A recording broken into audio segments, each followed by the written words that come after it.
এখন এদের জমি আলা এবং কৃষক যারা বর্গাদার আছে তাকে নিয়ে আমরা সরজমিনে পরিদর্শন করে দেখলাম যারা ক্ষতি হয়েছে এদের নিয়ে আমি ক্ষতিপূরণের দিয়ে দেবো ইনশাল্লাহ। পরিবেশ অধিদপ্তরের নিয়ম নীতি উপেক্ষা করে টাঙ্গাইলের ঘাটাইলে কৃষি জমির পাশেই স্থাপন করা হয়েছে অবৈধ ইটভাটা। এসব ভাটার চিমনি থেকে নির্গত বিষাক্ত কালো ধোঁয়ায় ক্ষতিগ্রস্ত হয়েছে প্রায় 200 বিঘা জমির আধা পাকা ধান। এতে দিশেহারা হয়ে পড়েছেন স্থানীয় কৃষক ও বর্গা চাষিরা। প্রশাসনের পক্ষ থেকে তদন্ত সাপেক্ষে ব্যবস্থার আশ্বাস দেওয়া হলেও কাটছে না কৃষকের দুশ্চিন্তা। আতিকুর রহমানের পাঠানো তথ্য ও চিত্র ডেস্ক রিপোর্ট।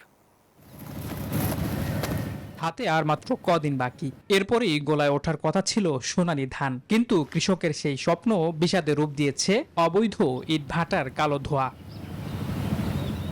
টাঙ্গাইলের ঘাটাইল উপজেলার সিঙ্গুরি এলাকায় সিয়াম ও স্বর্ণা নামের দুটি ইটভাটার অবস্থান। নিয়ম না মেনে গড়ে ওঠা এসব ইটভাটার নির্গত গ্যাসে পুড়ে ছাই হয়ে গেছে 200 বিঘা জমির আধা পাকা ধান। মাঠ জুড়ে এখন কেবলই কৃষকের হাহাকার। ভুক্তভোগী কৃষকদের অভিযোগ, ইটভাটা স্থাপনের পর থেকেই ফসলি জমিতে এর প্রভাব পড়তে শুরু করে। চলতি মৌসুমে ধান পাকতে শুরু করলেই ভাটার উত্তপ্ত কালো ধোঁয়ায় ধান ক্ষেত জ্বলসে যায়। ঘাস পর্যন্ত পুড়ে গেছে, দেখেন এই যে রেনুই শুকায় নাই, অথচ ধান পুড়ে গেছে। অবশ্যই আমরা এটা বন্ধ চাই। এদিকে ফসলের ক্ষয়ক্ষতির বিষয়টি স্বীকার করে কৃষকদের ক্ষতিপূরণ দেওয়ার আশ্বাস দিয়েছেন ভুক্তভোগী ভাটা মালিক। বসুন্ধরা টিস্যু, অশুদ্ধতার বিরুদ্ধে এক বিন্দুও ছাড় নয়।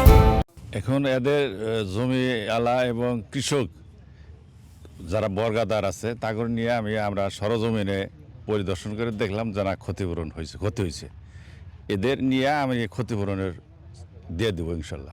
উপজেলা কৃষি বিভাগ জানিয়েছে, বিষয়টি জানতে পেরে তদন্তের জন্য ইতোমধ্যে উপসহকারী কৃষি কর্মকর্তাকে ঘটনাস্থলে পাঠানো হয়েছে।